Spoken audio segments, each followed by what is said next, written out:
Tänases saates tutvustame me teile värskelt uuenenud 4. seeria Bemarit. Ma ei suuda. Mõtlen selle auto hinna juba alguses ära. Peale 460 saadud ma võin ju endale veidi avameelsust lubada. Selle auto hind algab 75 000 eurost ja ma tean, ma püüdsin refreshida veebilehte, mides seda hinda kuvas oma paarkümmend korda hinda, aga ikka ei langenud. Ma tegin arvutile update'i, ikka ei langenud, see hind ei muutunud. Ma saatsin BMW-le ja Google'le kirja, et võib-olla on viga ühes nendest kummaski veebilehtedes, vastust pole ma saanud, kuid kuna tema hind on tõepoolest nii kõrge, on ikka maailm lõplikult tukka läinud. Tere tulemast taas kord kaasa elama naisflukside proovisõidule.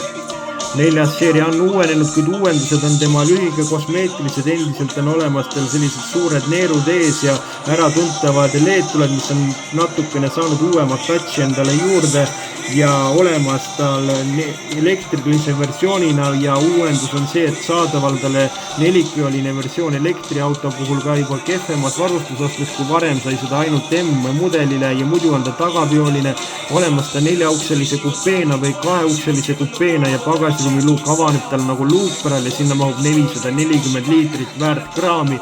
Tagaistujatel, kui sa võtad elektriversiooni, pead sa loobuma paarist sentimeetrist jalaruumist ja muidu on tal enam-vähem ruumi seal on ja vana hea kardaanitunnel on ka endiselt omal ja vanal heal kohal.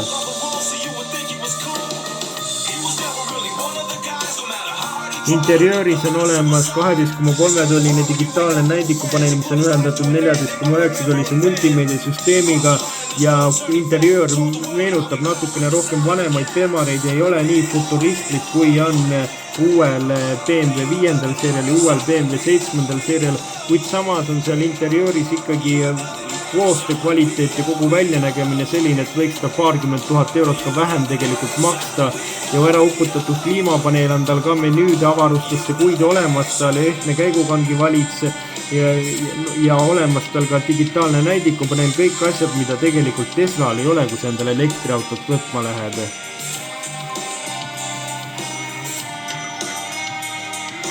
Elektriversioonis kostitab ta sind 281, 335 või 396 hobujõulisena, viimase puhul räägime me M-mudelist.